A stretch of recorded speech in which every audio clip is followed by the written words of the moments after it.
આહ કેટલી ગરમી પડે નહીં. હું થોડાક દી મારા મમ્મી ઘરે જઈ આવું. કા ત્યાં બરફ પડે કામ કરીને તારું કરવાનું હોય બેઠી બેઠી ગરમી પડે. સાંભળો નાલા, હા બોલ.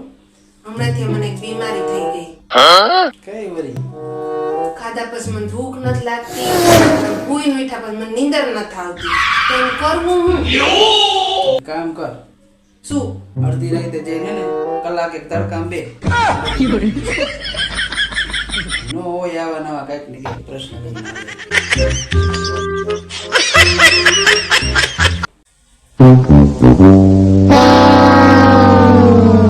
તાની લો કેમ ઉદાસ બેઠી હું? આ જો ને દુકાન વાળો મારા ભાઈને છેતરી ગયો. કા વરી? 1.5 ટનનું એસી નવું ઘરે લાવ્યા ને તો ઘરે આવીને વજન કર્યું ને તો 70 કિલો નીકળ્યું. એ ડોબી ઈ ક્યાં પણ વજનનું માપ હે. તો વળી આ તું ને તારો ભાઈ બી હરખા જો એકેયમાં ઉઠી નથી.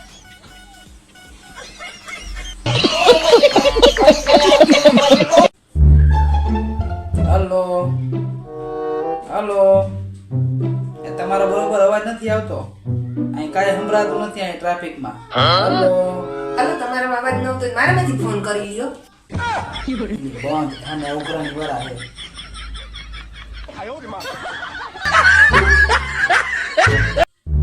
આજકાલ છે ને આપણે ક્યાંય ફરવા જવાની જરૂર જ નથી.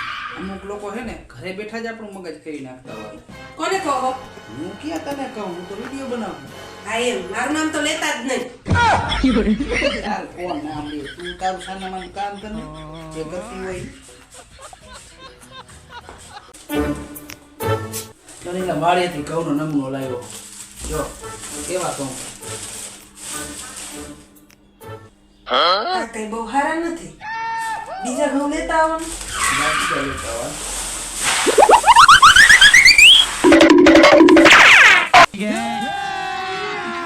अभी मजा आएगा ना भिड़ो. ઓલા ઘઉં તને નમતા કેમાં ને આ મસ્ત ઘઉં લાવ્યો જો. ઘઉં સારા છે પણ દાણો એટલો ભરાવદાર નથી, પતલો દાણો છે. આ ઘઉં નથી લેવાનો.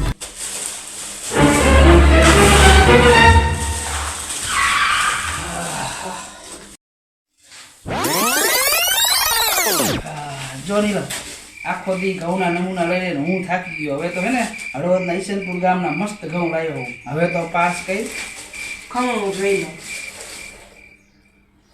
ઘઉં તો બહુ સારા પણ હવે આપણે ઘઉં લેવા નથી. તો 15 કિલો ઘઉં થઈ ગયા.